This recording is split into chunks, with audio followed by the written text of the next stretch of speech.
Okay, so right now, it feels like the whole world is holding its breath watching the Middle East, right?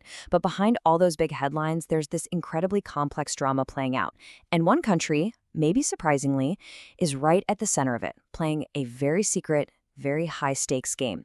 We're going to dive into what's happening inside Pakistan right now. So it all kicks off with this pretty stark alert.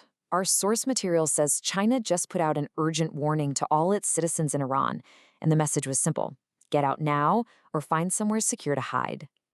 And look, this isn't just your standard travel advisory. There's a history here. The last time China issued a warning just like this was back on February 27th. And what happened the very next day? Reports came out of a US and Israeli attack on Iran. So, yeah, when China sends out an alert like this one, people really, really pay attention. It's often a sign that something big is about to go down. And that potential for conflict is just getting more and more intense. You can see it in the military posturing all across the region.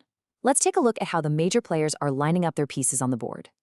Our sources are telling us that the U.S. has built up its largest naval force in the Gulf since way back in 2003, and they've got their fleets in three really strategic spots. One in the Arabian Sea, right there between Oman and Pakistan, another in the Red Sea, and a third force sitting in the Eastern Mediterranean, basically acting as a shield for Israel. And Iran's response? Well, they're not exactly being subtle.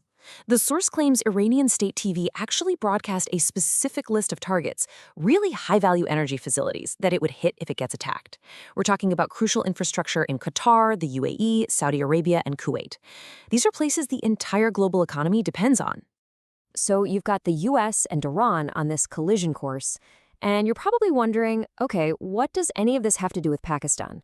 Well, this is where it gets interesting, because according to the reports we're looking at, Pakistan might be playing a huge and very, very secret role in all of this. And this is where the plot really thickens. A Reuters report mentioned in our source material suggests that Pakistan is stepping onto this global stage, but not as a fighter. No, it's stepping in as a secret negotiator.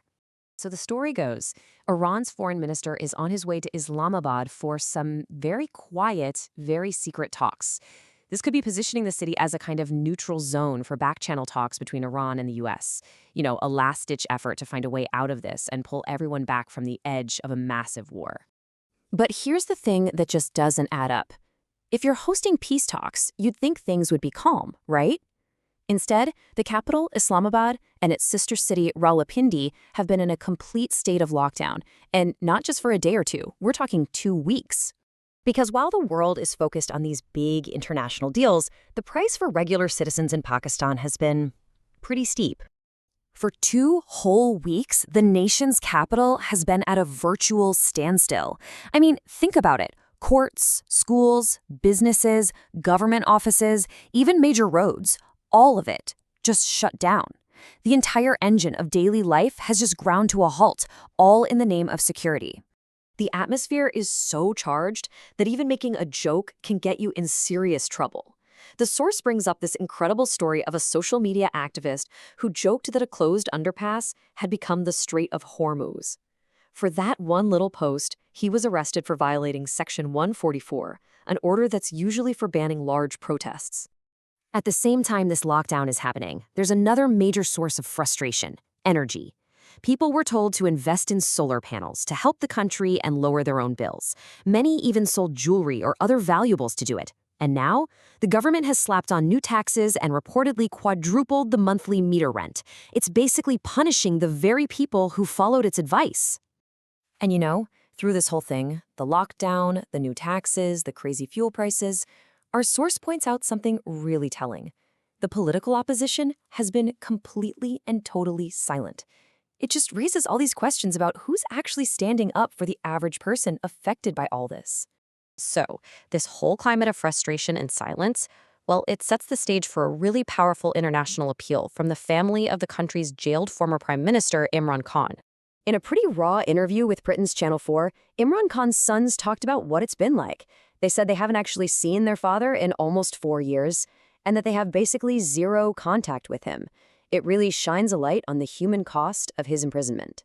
But then, during that same interview, they made this just staggering claim. They said their father, Imran Khan, has lost 80% of the vision in one of his eyes while in prison. They alleged that his medical issues were just ignored for months.